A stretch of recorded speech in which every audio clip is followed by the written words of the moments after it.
നമസ്കാരം. മലയാളി വാർത്തയിലേക്ക് സ്വാഗതം. ഹമാസുമായി തന്റെ ഉന്നത ഉദ്യോഗസ്ഥർ സംസാരിച്ചെന്നും അവർ ആയുധം ഉപേക്ഷിക്കുമെന്ന് ഉറപ്പ് നൽകിയെന്നും US പ്രസിഡന്റ് ഡൊണാൾഡ് ട്രംപ് പറഞ്ഞു. ആയുധം ഉപേക്ഷിക്കണമെന്ന കരാറിൽ നിന്ന് ഹമാസ് പിന്നോട്ട് പോയതായി പ്രചരിച്ച സാഹചര്യത്തിലാണ് ട്രംപിന്റെ ഈ പ്രഖ്യാപനം. ഹമാസ് ആയുധം ഉപേക്ഷിക്കും, ഇല്ലെങ്കിൽ അവരെ ഞങ്ങൾ നിരായുധരാക്കും. അത് അതിവേഗം, ചിലപ്പോൾ അക്രമാസക്തമായി ചെയ്യേണ്ടി വന്നേക്കുമെന്നും ട്രംപ് മുന്നറിയിപ്പ് നൽകി. അതേസമയം കൊല്ലപ്പെട്ട ബന്ദികളുടെ മൃതദേഹ കൈമാറ്റം വൈകുന്നുവെന്നും സമയബന്ധിതമായി വിട്ടു നൽകിയില്ലെങ്കിൽ ഗാസയിലേക്കുള്ള സഹായ ട്രക്കുകൾ വൈകിക്കുമെന്നുമാണ് ഇസ്രായേൽ പ്രധാനമന്ത്രി ബെഞ്ചമിൻ നെതന്യാഹു മുന്നറിയിപ്പ് നൽകിയത്. അമേരിക്കൻ പ്രസിഡന്റ് ഡൊണാൾഡ് ട്രംപിന്റെ നേതൃത്വത്തിൽ ഈജിപ്ഷ്യൻ പ്രസിഡന്റിന്റെ അധ്യക്ഷതയിലായിരുന്നു തിങ്കളാഴ്ച ഈജിപ്തിൽ അസാധാരണമായ സമാധാന ഉച്ചകോടിയൊക്കെ നടന്നത്. ലോകത്തിലെ ഏറ്റവും ശക്തരായ ഏകദേശം 20 ഭരണാധികാരികൾ ഒരുമിച്ച് ചേർന്ന് അതിശക്തമായ ചർച്ചകൾ നടത്തി. 2020 ഓസ്ലോ കരാറിന് ശേഷം ഫലസ്തീനും ഇസ്രയേലും തമ്മിലുള്ള പ്രശ്നം പരിഹരിക്കാൻ നടത്തുന്ന ഏറ്റവും ഫലപ്രദമായ ഇടപെടലായാണ് ഇത് വ്യാഖ്യാനിക്കുന്നത്. ട്രംപിന്റെ നിർബന്ധ ബുദ്ധിയും പിടിവാശിയും തന്നെയാണ് പ്രശ്നപരിഹാരത്തിന് കാരണം. ഈ കരാറിൽ 1ാം ഘട്ടം നടപ്പിലാക്കാനുള്ള ശ്രമത്തിലാണ്. അതിനായി ഇരു രാജ്യങ്ങളും പരസ്പരം തടവുകാരെ കൈമാറി. ഹമാസിന്റെ കൈവശമുണ്ടായിരുന്ന 20, അതായത് ജീവനുള്ള 20 ജൂത തടവുകാരെയാണ് തിങ്കളാഴ്ച തന്നെ കൈമാറിയത്. ഇതിന്റെ സന്തോഷം ഇസ്രയേലിൽ അലയടിക്കുന്നുണ്ട്. ഏകദേശം 7000 തടവുകാർ ഇസ്രയേൽ ഹമാസിന് കൈമാറിയിട്ടുണ്ട്. അവിടെയും കുടുംബങ്ങളുടെ ഒത്തുചേരേണ്ട ആഹ്ലാദ നിമിഷങ്ങളൊക്കെ കാണാം. സുഗമമായ യുദ്ധവിരാമം പ്രഖ്യാപിച്ച് ഡൊണാൾഡ് ട്രംപ് അമേരിക്കയിലേക്ക് മടങ്ങി. പക്ഷേ അതിനുശേഷം ഒന്നും പ്രത്യേകിച്ച് സംഭവിച്ചില്ല. അടുത്തതായി സംഭവിക്കേണ്ടത് ഹമാസിന്റെ കൈവശമുള്ള ഏകദേശം 28 തടവുകാരായിരുന്ന അല്ലെങ്കിൽ കൊല്ലപ്പെട്ട 28 പേരുടെ മൃതദേഹങ്ങൾ കൈമാറുകയാണ്. അതിൽ 4 പേരുടെ മൃതദേഹങ്ങൾ മാത്രമാണ് തിങ്കളാഴ്ച കൈമാറിയത്. ബാക്കി മൃതദേഹങ്ങളെ കുറിച്ച് ആശങ്ക ഇപ്പോഴും നിലനിൽക്കുകയാണ്. രാത്രിയോടുകൂടി അവശേഷിക്കുന്ന മൃതദേഹങ്ങൾ കൈമാറിയില്ലെങ്കിൽ ഇസ്രയേൽ കടും കൈ ചെയ്യുമെന്ന് പ്രഖ്യാപിച്ചിരുന്നു. തുടർന്ന് വീണ്ടും ഒരു 4 പേരുടെ മൃതദേഹം കൈമാറുകയായിരുന്നു. ഇനി ശേഷിക്കുന്നത് ബാക്കി 20 പേരുടെ മൃതദേഹങ്ങളാണ്. ഇത് തിരിച്ചു കിട്ടിയതാണോ അല്ലെങ്കിൽ അവ ലഭ്യമാകാതെ പോയതാണോ എന്നതിലൊന്നും വ്യക്തതയില്ല. കാരണം പലതും എരിഞ്ഞു പോയിരിക്കുന്നു. അതുകൊണ്ട് പലതും കണ്ടെത്താനാകില്ലെന്നാണ് റിപ്പോർട്ടുകൾ. അമേരിക്കയും തുർക്കിയും ഖത്തറും ഈജിപ്തും ചേർന്ന ഗാസയിലെ മരിച്ചവരുടെ പരിശോധനയൊക്കെ തുടരുകയാണ്. എന്നാൽ ഇവ കണ്ടെത്താനാകുന്ന സാഹചര്യമല്ലെന്നും ഇത് സമാധാന കരാറിന്റെ ഭാവിയെ ദോഷപ്പെടുത്തുമെന്നും റിപ്പോർട്ടുകളിൽ പറയുന്നു. ഗാസയിലെ ആഭ്യന്തര കലാപം മൂർച്ഛിക്കുന്ന സ്ഥിതിയാണുള്ളത്. തിങ്കളാഴ്ചയും ചൊവ്വാഴ്ചയും ഏകദേശം 30-ലധികം ഗാസക്കാർ കൊല്ലപ്പെട്ടു. ഹമാസ് ഭീകരർ ഗാസയുടെ ചുമതല ഏറ്റെടുത്ത് എതിരാളികളെ കൊന്നു തള്ളുന്നു. ഹമാസിനെതിരെ രംഗത്ത് വന്ന പലരെയും കൊല്ലുകയാണ്. 7 ഫലസ്തീനികളെ പിറകിൽ കൈകെട്ടി മുഖം മൂടി കെട്ടിയാണ് കൊലപ്പെടുത്തിയത്. മരിച്ചവരിൽ പലരും ഫലസ്തീനികളാണ് കൊല്ലപ്പെട്ടതെന്നാണ് തിരിച്ചറിഞ്ഞിട്ടുള്ളത്. അവരെ കൊന്നത് ഹമാസ് ആണെന്നും റിപ്പോർട്ടുകളിൽ സൂചിപ്പിക്കുന്നുണ്ട്. ഗാസയിലെ ആഭ്യന്തര കലാപവും ഹമാസിന്റെ ഭീകരപ്രവർത്തനവും ഗാസയിലെ ജനങ്ങളുടെ സ്വസ്ഥതയും സ്വൈര്യവും കെടുത്തുകയാണ്. എന്നാൽ ഗാസയിലെ നിയന്ത്രണം തൽക്കാലം ഏറ്റെടുക്കാൻ ഹമാസിനെ ട്രംപ് അനുവദിച്ചിട്ടുണ്ട് എന്നതും ചില റിപ്പോർട്ടുകളിൽ പറയുന്നു. ഇത് ഇസ്രയേലിനെ ചൊടിപ്പിച്ചിട്ടുണ്ട്. ഹമാസിനെ നിരായുധീകരിക്കുമെന്ന കാര്യത്തിൽ ഒരു വിട്ടുവീഴ്ചയുമില്ലെന്നും അമേരിക്കൻ പ്രസിഡന്റ് ഇത് സമ്മതിച്ചിട്ടുണ്ടെന്നും നെതന്യാഹു പറയുന്നു. ട്രംപ് പറഞ്ഞത്, എന്റെ പിള്ളേരോട് ഞാൻ ഹമാസിന്റെ നിരായുധീകരണത്തെക്കുറിച്ച് ചോദിച്ചു. അവർ സമ്മതിച്ചിട്ടുണ്ട്. അവർ ആയുധം താഴെ വയ്ക്കാൻ അംഗീകരിച്ചിട്ടുണ്ട് എന്നാണ്. എന്നാൽ ഹമാസ് അതിന്റെ ലക്ഷണങ്ങളൊന്നും കാണിക്കുന്നില്ല. ഹമാസ് ഗാസയുടെ നിയന്ത്രണം പൂർണ്ണമായും ഏറ്റെടുത്തിരിക്കുന്നു.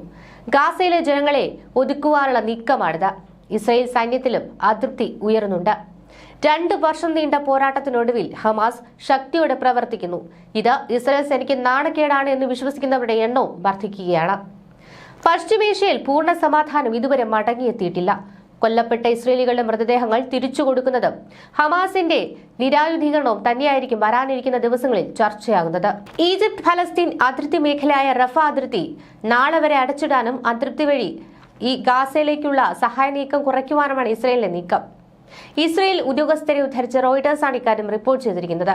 അമേരിക്കൻ മധ്യസ്ഥതയിൽ നിലവിൽ വന്ന വെടിനിർത്തൽ സമാധാന കരാർ പ്രകാരം ബന്ദികളുടെ മൃതദേഹങ്ങൾ ഹമാസ് കൈമാറുന്നതിനെ തുടർന്നാണ് നടപടിയെന്ന് ഇസ്രയേൽ ഉദ്യോഗസ്ഥർ വ്യക്തമാക്കി. ആക്രമണങ്ങളിൽ നാമാവശേഷമായ ഗാസയിൽ നിന്നും ബന്ദികളുടെ മൃതദേഹങ്ങൾ വീണ്ടെടുക്കാൻ സമയമെടുക്കുമെന്ന് ഹമാസ് നേരത്തെ തന്നെ വ്യക്തമാക്കിയതാണ്. എന്നാൽ കരാർ ലംഘിച്ച് ഗാസയിൽ ഇസ്രയേൽ നടത്തിയ ഡ്രോൺ ആക്രമണങ്ങളിൽ കഴിഞ്ഞ ദിവസം മാത്രം 9 പേരാണ് കൊല്ലപ്പെട്ടത്. വടക്കൻ ഗാസയിലും ഖാൻ യൂനീസിലും ഡ്രോൺ ആക്രമണങ്ങളിൽ ആളുകൾക്ക് പരിക്കേറ്റതായി റിപ്പോർട്ടുണ്ട്. ഇസ്രായേൽ ഗാസ യുദ്ധം അവസാനിപ്പിക്കുന്നതിനായി ബന്ദിമോചനം, സൈനിക പിന്മാറ്റം, പ്രാദേശിക സുരക്ഷയുടെ സ്ഥിരത എന്നീ കാര്യങ്ങൾ പ്രതിപാദിക്കുന്ന 20 ദിന സമാധാന പദ്ധതി പ്രാബല്യത്തിൽ വന്നിട്ടും പ്രദേശത്ത് ആക്രമണം തുടരുകയാണ്. ഗാസയിൽ യുദ്ധം അവസാനിച്ചുവെന്നും എന്നേക്കുമുള്ള സമാധാനം ഉറപ്പു നൽകുകയാണെന്നും അമേരിക്കൻ പ്രസിഡന്റ് ഡൊണാൾഡ് ട്രംപ് പറഞ്ഞതിന് മണിക്കൂറുകൾക്ക് ശേഷമാണ് ഇത്തരത്തിൽ ഗാസയിൽ ഇസ്രയേൽ ആക്രമണം നടത്തിയത്. ഈജിപ്തിൽ നടന്ന അന്താരാഷ്ട്ര ഉച്ചകോടിയിൽ ട്രംപ് അടക്കമുള്ള നേതാക്കളാണ് സമാധാന കരാറിൽ ഒപ്പുവച്ചിരുന്നത്. യുഎസിന് പുറമെ ഈജിപ്ത്, തുർക്കി, ഖത്തർ എന്നീ രാജ്യങ്ങളാണ് കരാറിൽ ഒപ്പുവച്ചത്. ഇസ്രയേലും ഹമാസും ഒപ്പുവച്ചില്ലെങ്കിലും കരാറിനെ അംഗീകരിച്ചിരുന്നു. ഈജിപ്തിലെ ഷാം അൽ ഷെയ്ഖിൽ നടന്ന ഉച്ചകോടിയിൽ 20-ലധികം രാഷ്ട്ര തലവന്മാർ പങ്കെടുത്തു. കരാർ അംഗീകരിച്ചതിന് പിന്നാലെ ഹമാസ് തടവിൽ ജീവനോടെ ഉണ്ടായിരുന്ന മുഴുവൻ ബന്ദികളെയും ഇസ്രയേലിന് കൈമാറുകയായിരുന്നു. ഇസ്രയേൽ തടവിലുണ്ടായിരുന്ന ഫലസ്തീനികളെ മോചിപ്പിച്ചു. ഇതിനിടെ തന്നെ ഹമാസും ഫലസ്തീൻ ഗോത്രങ്ങളും തമ്മിൽ ആഭ്യന്തര സംഘർഷം നിലനിൽക്കുകയാണ്. ചാരന്മാരെന്ന് ആരോപിച്ചാണ് 8 പേരെ വധിക്കുന്നത്. ഈ ദൃശ്യങ്ങളടക്കം ഹമാസ് പുറത്തുവിട്ടിട്ടുണ്ട്. എന്നാൽ ഹമാസ് ചെയ്തത് കുറ്റകരമാണെന്ന് ഫലസ്തീൻ പ്രസിഡന്റ് മഹ്മൂദ് അബ്ബാസ് അപലപിച്ചു. ന്യായമായ വിചാരണ കൂടാതെ ഡസൻ കണക്കിന് പൗരന്മാരുടെ ജീവൻ ഹമാസ് അപഹരിച്ചു എന്നാണ് അദ്ദേഹം പ്രതികരിച്ചത്. ഹമാസിനെതിരെ നേരത്തെ അമേരിക്കൻ പ്രസിഡന്റ് ഡൊണാൾഡ് ട്രംപും രംഗത്ത് വന്നിരുന്നു. ഹമാസ് ആയുധങ്ങൾ വെച്ച് കീഴടങ്ങണം എന്നാണ് ട്രംപ് ആവശ്യപ്പെട്ടത്. ഹമാസ് അങ്ങനെ ചെയ്തില്ലെങ്കിൽ അക്രമാസക്തമായ നടപടി സ്വീകരിക്കുമെന്നുമാണ് ട്രംപ് പറഞ്ഞത്. ഹമാസ് ആയുധം തിരികെ വയ്ക്കണമെന്നും ഗാസയിൽ ആയുധ നിർമ്മാണശാലകളിൽ നിന്ന് ഉറപ്പ് വരുത്തണമെന്നും ഇസ്രായേൽ പ്രധാനമന്ത്രി ബെഞ്ചമിൻ നെതന്യാഹുവും പ്രതികരിച്ചു. ഈ വെടിനിർത്തൽ കരാറിന് ശേഷവും ഇസ്രായേൽ ഫലസ്തീനികളെ കൊല്ലുന്നത് തുടരുന്നതിനെ അധിനിവേശ ഫലസ്തീൻ പ്രദേശത്തെക്കുറിച്ചുള്ള UN പ്രത്യേക റിപ്പോർട്ട് ഫ്രാൻസിസ് അൽബനീസ് അപലപിച്ചു. ഇസ്രയേലിന്റെ അഭിപ്രായത്തിൽ വെടിനിർത്തൽ എന്നാൽ നിങ്ങൾ നിർത്തൂ, ഞങ്ങൾ വെടിവെക്കാമെന്നാണ്. അതിനെ സമാധാനമെന്ന് വിളിക്കുന്നത് അപമാനവും ശ്രദ്ധ തിരിക്കുന്നതുമാണ്. അൽബനീസ് എക്സിൽ കുറിച്ചത് ഇങ്ങനെയായിരുന്നു: ജബാലിയയിലെ ഹലാവ പ്രദേശത്ത് ഇസ്രയേൽ സൈന്യം നടത്തിയ വെടിവെപ്പിൽ നിരവധി ഫലസ്തീനികൾക്ക് പരിക്കേറ്റതായും ഗാസ എമർജൻസി സർവീസിൽ നിന്നുള്ള വൃത്തത്തെ ഉദ്ധരിച്ച് അൽ ജസീറ റിപ്പോർട്ട് ചെയ്യുന്നുണ്ട്. ഇനി വെടിനിർത്തലിന് ശേഷവും ഈ ഗാസ വീണ്ടെടുക്കുന്ന തലമുറകൾ വേണ്ടിവരുമെന്നാണ് UN വിദഗ്ധർ അഭിപ്രായപ്പെടുന്നത്. ഇപ്പോൾ ഈ ഗാസയിലെ സമാധാന കരാറിന് കല്ലുകടിയാകുന്നത് ഈ മരിച്ച ബന്ദികളുടെ മൃതദേഹ കൈമാറ്റത്തെ ചൊല്ലിയാണ്. മൃതദേഹങ്ങൾ കൈമാറുന്നത് വൈകുന്നുവെന്ന് ആരോപിച്ചാണ് ഗാസയിലേക്കുള്ള സഹായങ്ങൾക്ക് ഇസ്രായേൽ നിയന്ത്രണം ഏർപ്പെടുത്തുകയും റഫ അതിർത്തി അടയ്ക്കുകയും ചെയ്തിരിക്കുന്നത്. ഇതിന് പിന്നാലെയാണ് 4 മൃതദേഹങ്ങൾ കൂടി ഹമാസ് റെഡ് ക്രോസ് വഴി ഇസ്രായേലിന് കൈമാറിയത്. മൃതദേഹങ്ങൾ തിരിച്ചറിയുന്നതിനായി അവ ടെല്ലവീവിലെ അബു കബീർ ഫോറൻസിക് ഇൻസ്റ്റിറ്റ്യൂട്ടിലേക്ക് കൊണ്ടുപോയതായിട്ടാണ് ഇസ്രയേൽ പ്രതിരോധ സേന അറിയിക്കുന്നത്. നടപടിക്രമങ്ങൾക്ക് 2 ദിവസത്തെ കാലതാമസം ഉണ്ടാകുമെന്നാണ് വിവരം. മരിച്ച ബന്ദികളുടെ മൃതദേഹങ്ങൾ തടഞ്ഞുവച്ചതിലൂടെ ഹമാസ് വെടിനിർത്തൽ കരാർ ലംഘിച്ചുവെന്ന് ഇസ്രയേൽ ആരോപിക്കുന്നു. ഇതിനുശേഷമാണ് ഈ ഒരു കൈമാറ്റം നടന്നത്. എന്നാൽ ബാക്കിയുള്ള ബന്ദികളുടെ മൃതദേഹങ്ങൾ വിട്ടയക്കുന്നതിലാണ് ഇപ്പോൾ കാലതാമസം ഉണ്ടാകുന്നത്. ചൊവ്വാഴ്ച രാത്രിയുടെ 4 മൃതദേഹങ്ങൾ കൂടി ഇസ്രയേലിലേക്ക് എത്തി. ഇവ ബന്ദികളുടേതാണെന്ന് സ്ഥിരീകരിച്ചാൽ 20 ബന്ദികളുടെ മൃതദേഹങ്ങൾ ഇപ്പോഴും ഹമാസിന്റെ കൈവശം അവശേഷിക്കുന്നുവെന്ന് ഇസ്രയേൽ അധികൃതർ പറഞ്ഞു. ഈ വർഷം ആദ്യം കൊല്ലപ്പെട്ട ബന്ദിയായ ഒരാളുടേതെന്ന് പറഞ്ഞ ഹമാസ് ഇസ്രയേലിന് ഒരു മൃതദേഹം നൽകിയിരുന്നു. എന്നാൽ അതൊരു ഫലസ്തീൻകാരന്റേതാണെന്നാണ് പിന്നീട് തിരിച്ചറിഞ്ഞത്.